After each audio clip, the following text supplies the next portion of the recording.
Hello everyone, I am Alok and you are watching smart maths. SSC CHSL 2024 অর্থাৎ combined higher secondary level পরীক্ষা, যেটা staff selection commission নেবে 2024-এর, তার detail notification out হয়ে গিয়েছে।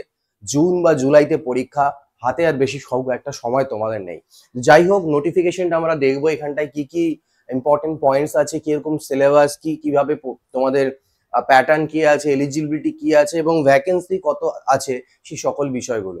অনেকে যারা এর আগে থেকে পরীক্ষা দিচ্ছ তারা জানো প্যাটার্নে সেরকম কোনো চেঞ্জ নেই, কিন্তু কেউ যদি নতুন দিতে চাইছে এই বছর সিএইচএসএল, তাহলে প্যাটার্নটাকে বোঝা খুবই গুরুত্বপূর্ণ। সেটাই আমরা আজকের এই ভিডিওতে দেখবো। গতকালকে এটা পাবলিশ হয়েছে, আজকে আমি ভিডিওটা বানাচ্ছি। যেগুলো ইম্পর্টেন্ট পয়েন্ট আমি সেগুলো আজকের এই ভিডিওতে ডিসকাস করব। বাকি এর নোটিফিকেশনের পিডিএফ আমি টেলিগ্রাম চ্যানেলে শেয়ার করে রেখেছি, সেখান থেকে পুরো নোটিফিকেশনটা একদম লাইন বাই লাইন তোমরা ভালো করে অবশ্যই পড়বে। দেখো, স্টাফ সিলেকশন আমাদের জানি সিএইচএসএল, সিজিএল এগুলো পরীক্ষা নেয়, যার মধ্যে সিএইচএসএল পরীক্ষাটা নেয় এলডিসি অর্থাৎ lower division clerk, data entry operator, এই সকল পোস্টগুলোর জন্য।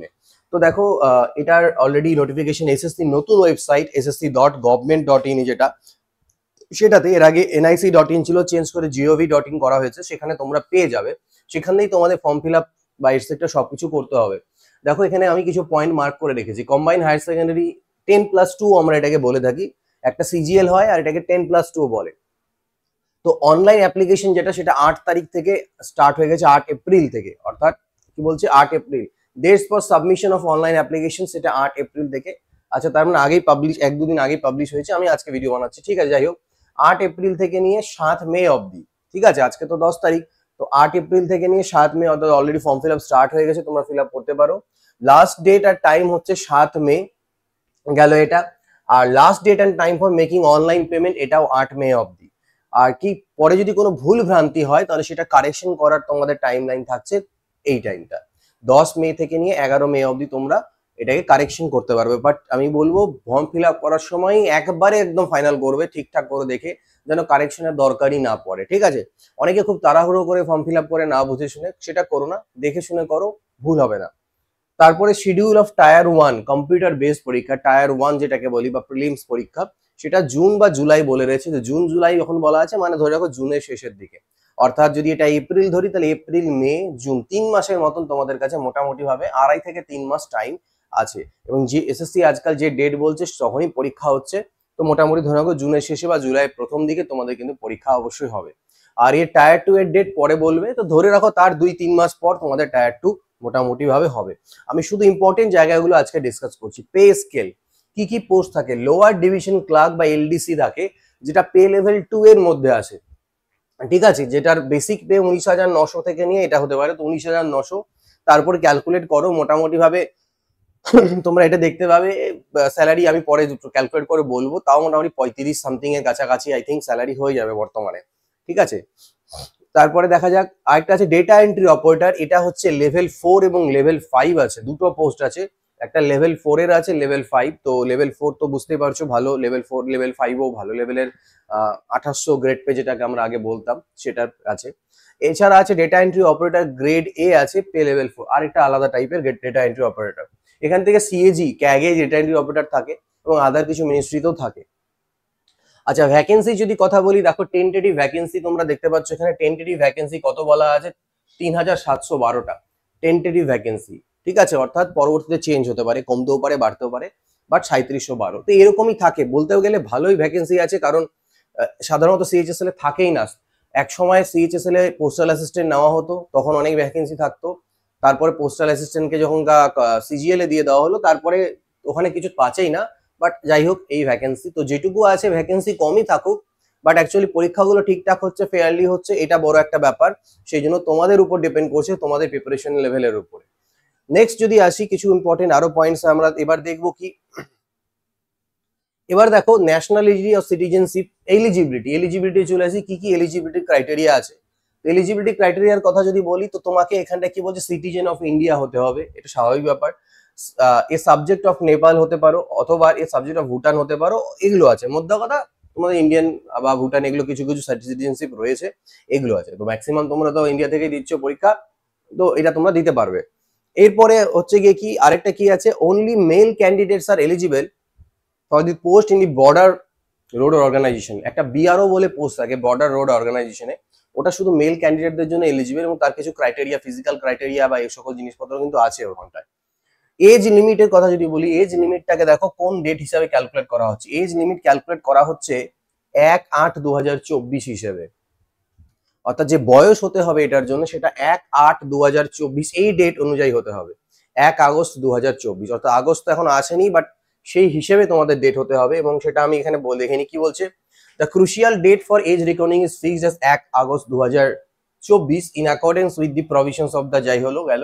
এজ লিমিট পোস্ট হচ্ছে কত, 18 থেকে 27, কত 18 থেকে 27, এজ লিমিট হচ্ছে 18 থেকে 27 বছর, 18 থেকে 27, অর্থাৎ candidates born not before 2 August 1997 যদি আগে জন্ম হয় বা 1 আগস্ট 2006 এর পরে জন্ম হয় তাহলে পরও তুমি এলিজিবল নয়, অর্থাৎ এই দুটো কাট অফ ডেট বলতে পারো, এর মাঝখানে তোমার থাকতে হবে, ঠিক আছে। একদিন এদিক ওদিক হলেও you will not be eligible. তো 27 বছর অবধি তোমার হতে হবে, 18 কম হওয়া যাবে না, 27 বেশি হওয়া যাবে না, ওকে।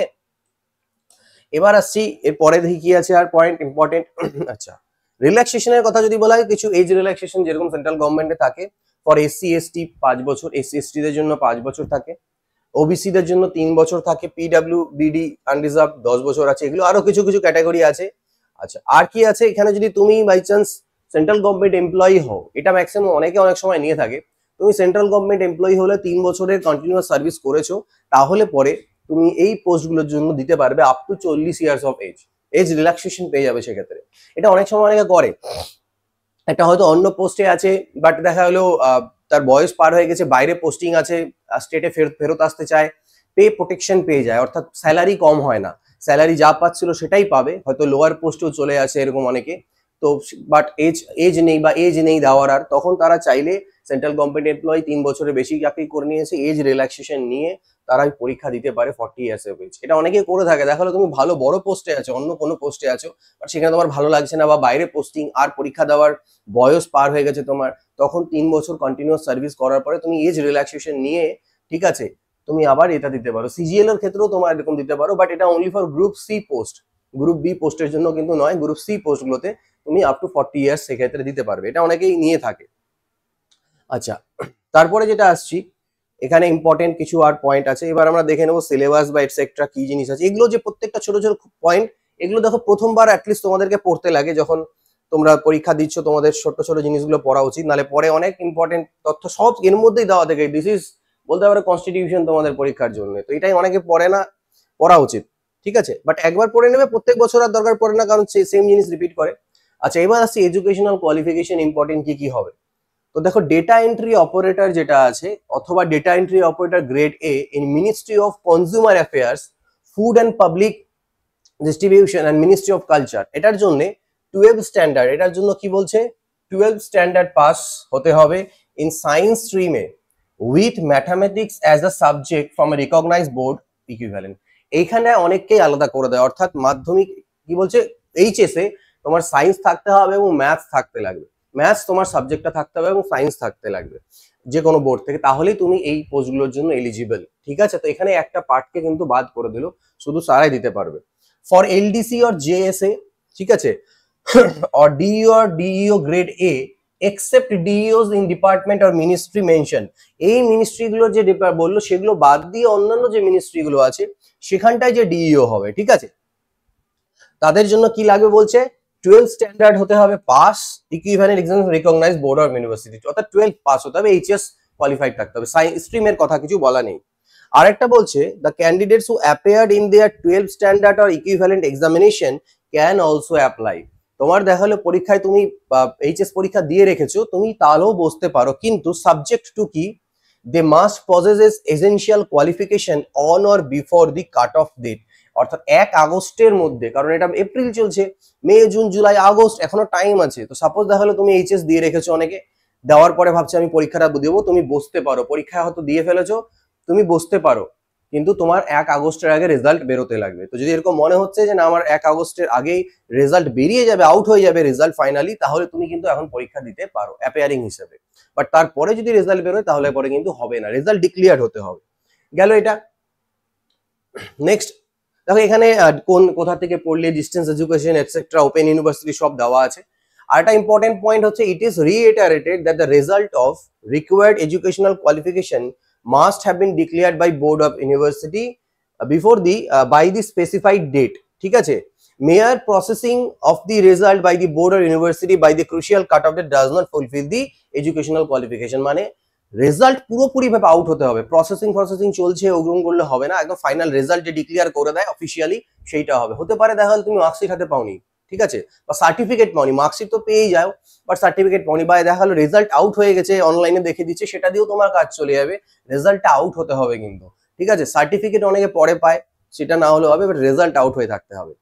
তো যাই হোক, হাউ টু অ্যাপ্লাই, এবার বলছে অ্যাপ্লাই করতে হবে ssc.gov.in এ অথবা তুমি ssc.nic.in দু জায়গাতেই করতে পারবে, ঠিক আছে। কি বলছে না, all the candidates who wish to apply in response to this notice and have not generated their one time registration, new ওয়েবসাইটে যদি তুমি না রেজিস্ট্রেশন করে থাকো, will be required to do so as the earlier OTR generated on the old website will not be functional. Okay, পুরোনোটাতে হবে না, নতুনটাতে তোমাকে নতুন করে ওয়ান টাইম রেজিস্ট্রেশন কিন্তু করতে হবে। ওয়ান টাইম রেজিস্ট্রেশন নতুন ওয়েবসাইটে ssc.gov.in এ তোমাকে আবার করতে লাগবে, আগেরটা কাজ করবে না, ঠিক আছে। Application must be submitted online mode only through the website of SSC headquarter, এটাতে না, ঠিক আছে, এইটাতে না, এটাতে আগে অনেকে করেছিলে, সেটা দিয়ে কিন্তু হবে না, ঠিক আছে। তোমাকে করতে হবে কোনটা দিয়ে, সরি এইটাতে তোমাকে করতে হবে, এটাতে তোমাকে নতুন করে করতে হবে।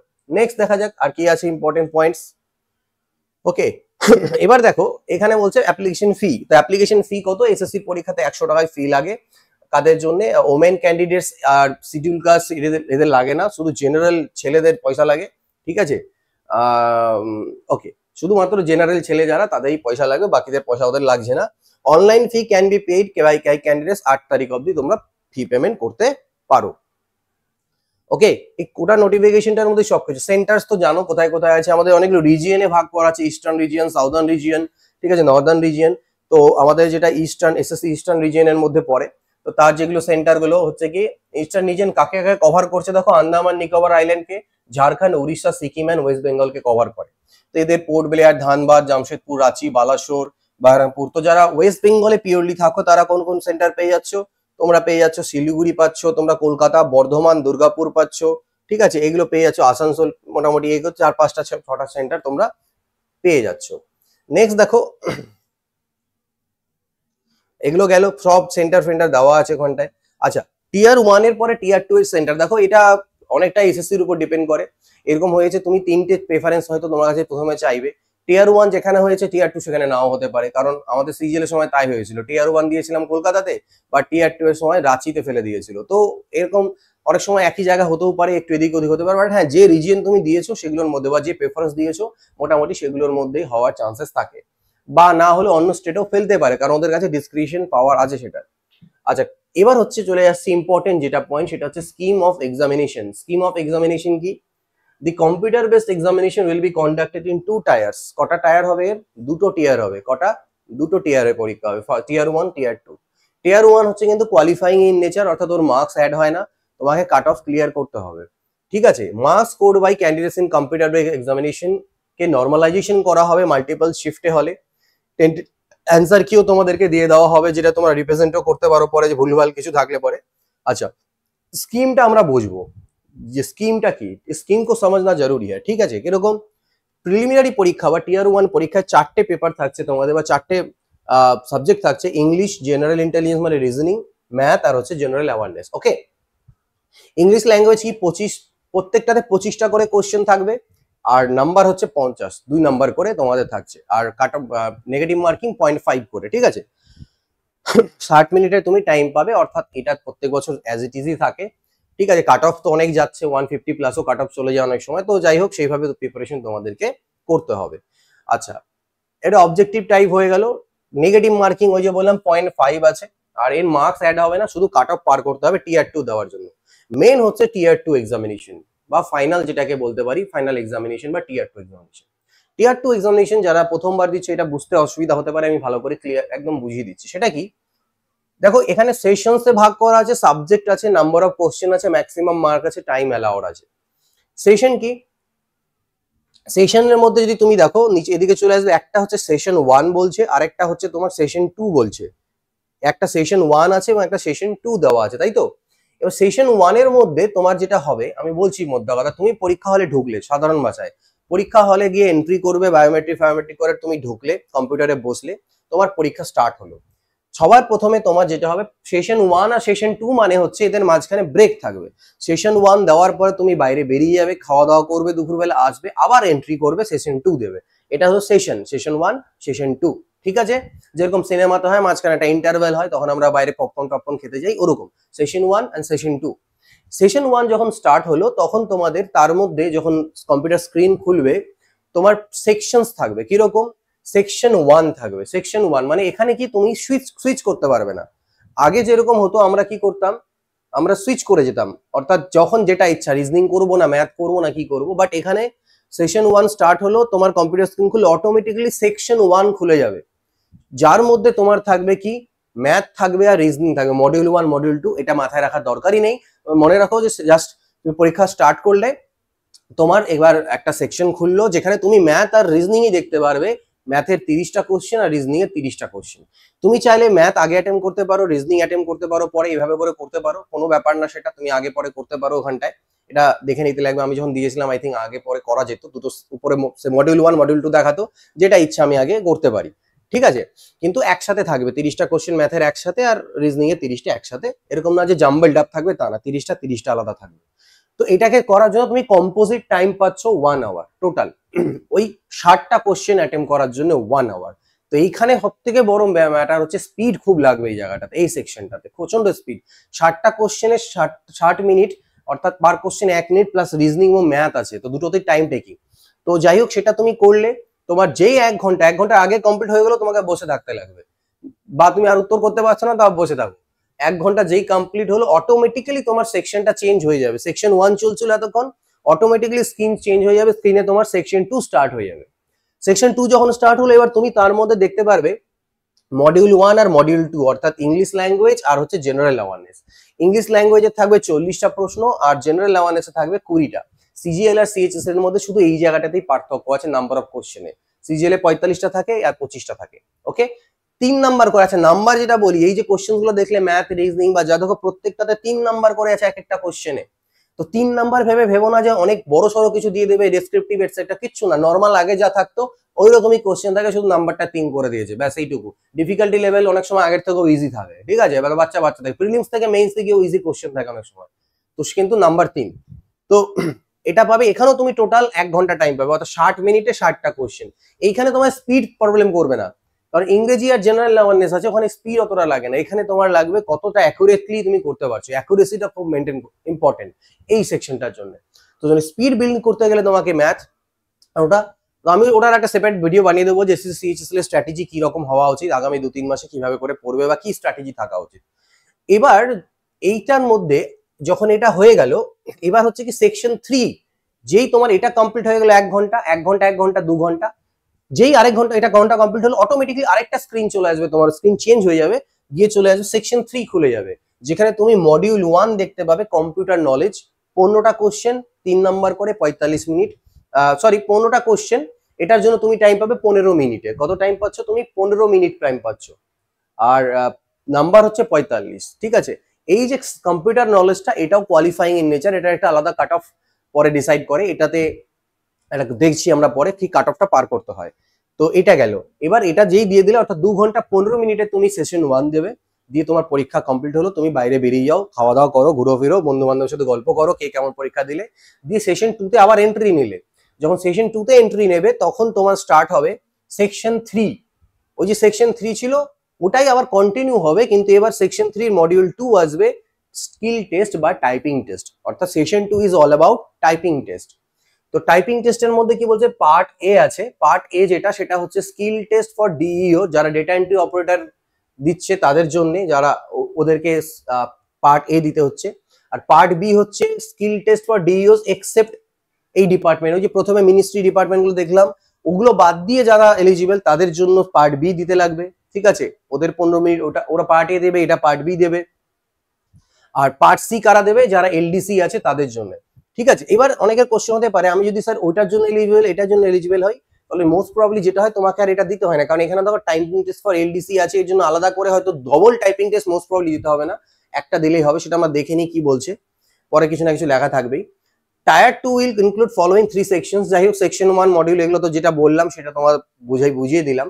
ওকে, এবার দেখো, it will be mandatory for the candidates to qualify all the sections of tier 2. Tyre 2 এর প্রত্যেকটা সেকশনে কোয়ালিফাই হতে হবে, অর্থাৎ ম্যাথ, রিজনিং মিলে যে 60টা কোশ্চেন হলো তাতেও তোমাকে কোয়ালিফাই করতে হবে, প্রত্যেকটাতে কোয়ালিফাই করতে হবে, ঠিক আছে, প্রত্যেকটাতে কোয়ালিফাই তোমাকে করতে হবে।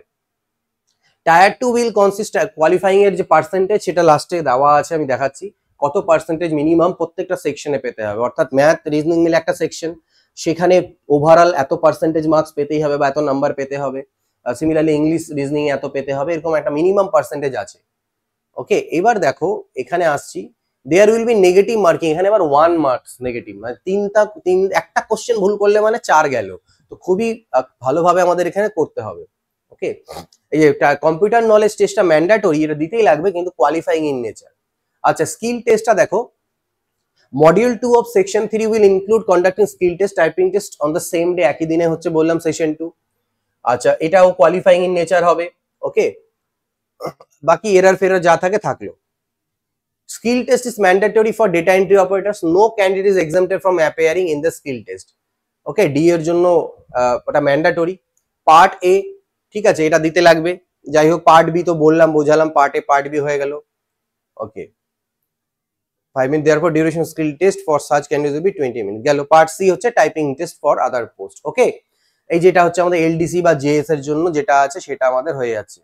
ওকে, দেখা যাক, হিন্দি বা ইংলিশে টাইপ করতে পারো, বাকি এখানে পার্সন ডিসেবিলিটি এক্সেট্রা দেওয়া আছে। এবার এখানে দেখো সিলেবাসটা দেওয়া আছে টায়ার 1 টায়ার 2 এর, এগুলো পড়ে নেবে, এগুলো অতটা ইম্পর্টেন্ট না, বারবার আমরা এগুলো জানি কি জিনিস থাকে এখানটাতে, এগুলো তোমরা পড়ে নিতে পারবে। Mode of selection in paper 1, ঠিক আছে, মডিউল 1 সেকশন, প্রত্যেকটা সিলেবাস পুরোপুরি ভাবে এখানে তোমাদের সামনে আরামসে দেওয়া আছে। পরীক্ষা হলে এন্ট্রির সময় কি কি ডকুমেন্ট লাগবে ওগুলো তোমাদের এখানে দেওয়া আছে। তো বিশাল বড় 87 পেজের একটা ফাইল, তো এটা পড়লে পরে তোমাদের অনেক ইনফরমেশন থাকবে, যত পরীক্ষাটা সম্পর্কে জানবে তত তোমাদের সুবিধা।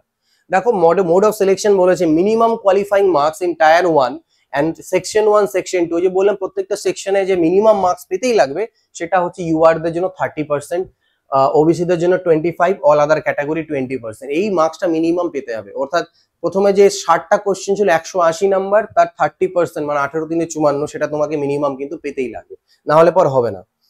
তো এগুলো গেল, বাদ বাকি তেমন ইম্পর্টেন্ট আর কিছু নেই এখানটায়। আর মেরিট লিস্ট প্রিপেয়ার হবে মেইনলি তোমাদের যে যেটা মেইনস পরীক্ষা টায়ার 2 তার উপরে বেস করে, বাকি আর তেমন কিছু ইম্পর্টেন্ট নেই এখান থেকে। সেরকম জিনিস তোমরা পড়াশোনা শুরু করে দাও, আর পরীক্ষার বেশি টাইম তোমাদের নেই, এই হচ্ছে কি ব্যাপার। 2-3 মাস টাইম আছে, যদি কিছু আমি হেল্প করতে পারি বলো, আমি I will try, but time যতটা পাও সেই হিসেব করে এগুলোকে একটু প্র্যাকটিস করতে হবে। SSC CGL CHSL is all about practice. একবার সিলেবাস কমপ্লিট হয়ে যাওয়ার পরে যত পারো প্র্যাকটিস করো, অনলাইন মক টেস্ট দাও, এটসেট্রা দিতে থাকো। এই ভিডিওতে এইটুকুই, পরবর্তীতে এখন অন্য ক্লাসে দেখা হবে। Good bye, take care and always keep practising.